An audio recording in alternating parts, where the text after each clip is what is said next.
हिंद दोस्तों, सैनिक समाचारों में आपका हार्दिक स्वागत है। साल के अंतिम दिन में मैं सभी को प्रणाम, सलाम और नमस्कार बोलता हूं और खबरें करता हूं विश्वास।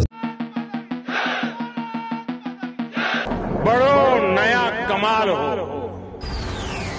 झुको नहीं, रुको नहीं, बढ़े चलो, बड़े चलो। मैं पूरे देश के 140 करोड़ देशवासियों को बातों बातों में नहीं, ट्रैक रिकॉर्ड के आधार पर मैं कह रहा हूं। मैं देश को यह भी विश्वास दिलाऊंगा कि तीसरे टर्म में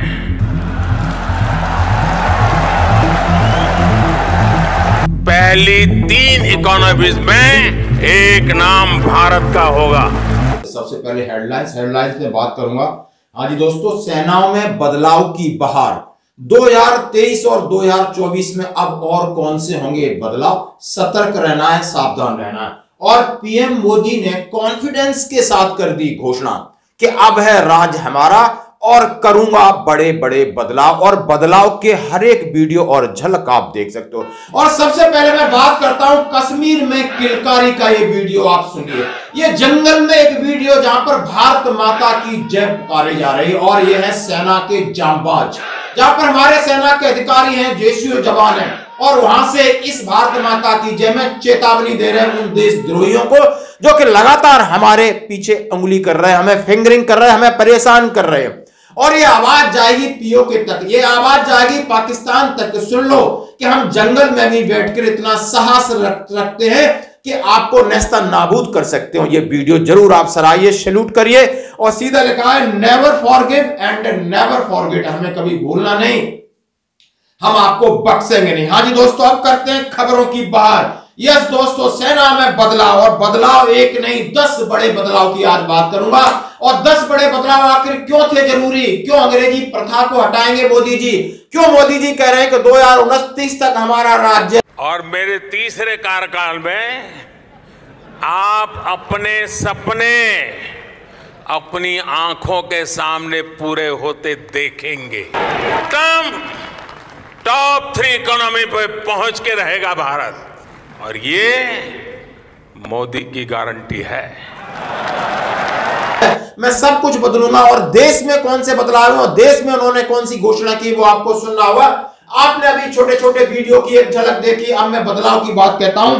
जैसा कि सबसे पहले उन्होंने भर्ती प्रक्रिया में बदलाव कर दिया। हाँ जी दोस्तों, चाहे एयरफोर्स हो, चाहे नेवी हो, चाहे आर्मी हो, अब जो जवान जाएंगे वो जवानों को समाज को जोड़ने के लिए उन्होंने अग्निपथ योजना के जरिए अग्निवीर की भर्ती की है, चाहे वो गर्ल्स हैं चाहे बॉयज हैं। हाँ जी दोस्तों, ये बदलाव और इसके ऊपर लगातार प्रतिक्रियाएं चल रही है कि ये बदलाव सेना के लिए सही नहीं है। और आगे बढ़ते हैं। और कौन सा बदलाव? हाँ जी दोस्तों, तीनों सेनाओं को एक करने के लिए, जैसे तनख्वाह एक हो गई, खाना एक हो गया, वर्दी अलग अलग है लेकिन काम एक है, जिसको बोलते हैं थिएटराइजेशन, थिएटर कमांड बना दी है कि आप अब साथ में ही मिलकर के रहोगे, खाओगे, खेलोगे और लड़ोगे भी। अब बीच में कोई भी इस तरीके का नहीं रहेगा कि किसने किसको आदेश दिया। आप संगठित होकर के काम करोगे ताकि आप जल्दी रिटायलेट कर सको, दुश्मन के जो भी मंसूबे हैं उनको पर पानी फेर सको। Theatre command. और दूसरा बड़ा बदलाव है, जैसे आपकी वर्दी के बदलाव, कॉम्बैट ड्रेस का बदलाव हुआ, कॉम्बैट ड्रेस के साथ साथ पहनने के तरीके को बदलाव हुआ। आपके राशन में बदलाव हुआ, जैसे आपको मोटा अनाज मिल रहा है ताकि लोग हाइपरटेंशन और वैसी जो लाइफ टाइम डिजीज से बच सकें और उनकी सेहत अच्छी रहे। वर्दी का उपयोग बहुत सारे बाहर से लोग कर रहे थे, बार बार कंफ्यूजन क्रिएट हो रहा था। सेना ने अपना पैटर्न चेंज किया ताकि इस पैटर्न को कोई दूसरा इस्तेमाल न कर सके।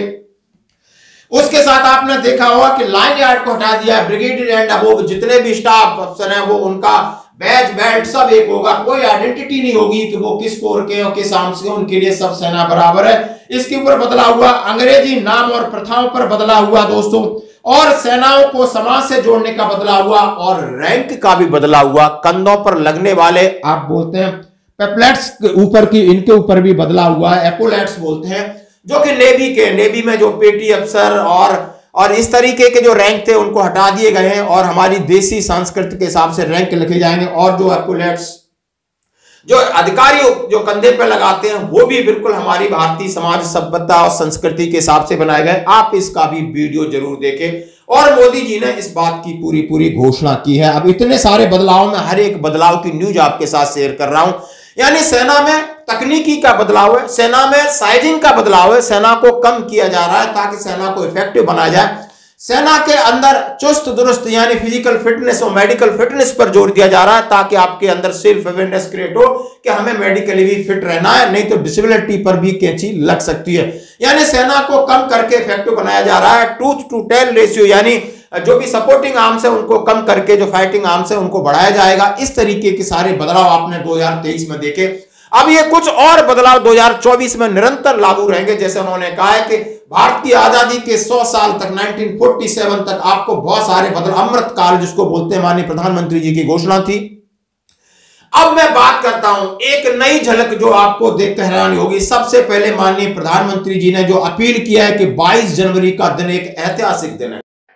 मैं पूरे देश के 140 करोड़ देशवासियों को अयोध्या की इस पवित्र भूमि से प्रार्थना कर रहा हूं, अयोध्या की प्रभु राम की नगरी से प्रार्थना कर रहा हूं।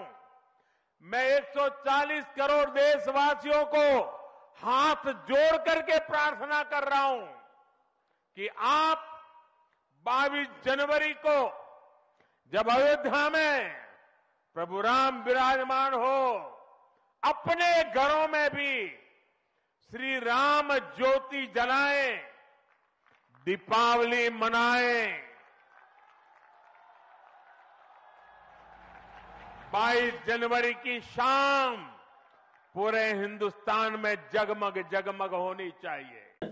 उस दिन आपको अपने घरों में श्री राम ज्योति जलानी है और 140 करोड़ लोगों से हाथ जोड़कर विनम्र निवेदन कर रहा हूं, जरा वीडियो देखिए।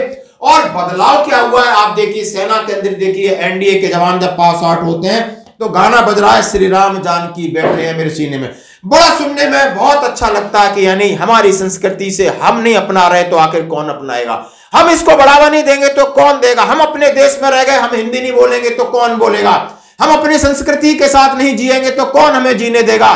ये शायद हमारा मानसिक जो एटीट्यूड है वो चेंज हो रहा है। देखिए फ्लाइट के अंदर देखिए, जहां पर फ्लाइट के कैप्टन है वो भी हनुमान चालीसा पढ़ रहे हैं और वहां पर जो भी लोग बैठे हैं, जो अयोध्या से फ्लाइट जा रही है उसमें भी हनुमान चालीसा का पाठ हो रहा है।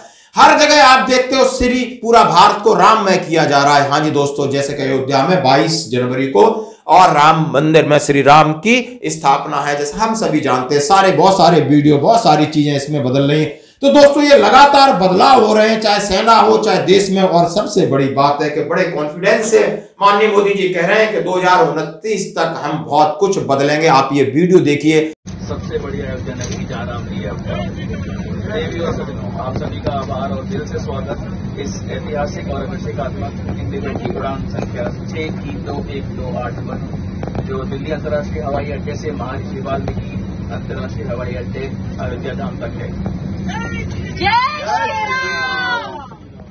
रामायण के रचयिता, संस्कृत के महान कवि महर्षि वाल्मीकि जी के नाम से जाना जाएगा अयोध्या का हवाई अड्डा।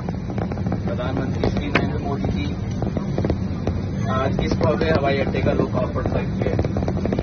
अयोध्या जिसका अर्थ होता है अयोध्या, अर्थात जिसे युद्ध के द्वारा प्राप्त न किया जा सके, भारत के उत्तर प्रदेश राज्य में स्थित एक ऐतिहासिक और धार्मिक दृष्टि से महत्वपूर्ण नगर है। पवित्र सरयू नदी के तट पर बसा हुआ भगवान श्री राम का जन्मस्थान, जिसे रामनगरी भी कहा जाता है। आप सभी को ये बताते हुए हमें बहुत प्रसन्नता है कि श्री राम जन्मभूमि मंदिर में भगवान श्री रामलला सरकार के श्री विग्रह की प्राण प्रतिष्ठा दिनांक 22 जनवरी 2024 को माननीय प्रधानमंत्री श्री नरेंद्र मोदी के कर कमलों द्वारा की जाएगी। एक बार फिर आप सभी का इस ऐतिहासिक इंडिगो की उड़ान पर स्वागत है। आइए हम सभी मिलकर इस उड़ान का आनंद लें। जय श्री राम, जय श्री राम, जय श्री राम। और सियावर रामचंद्र की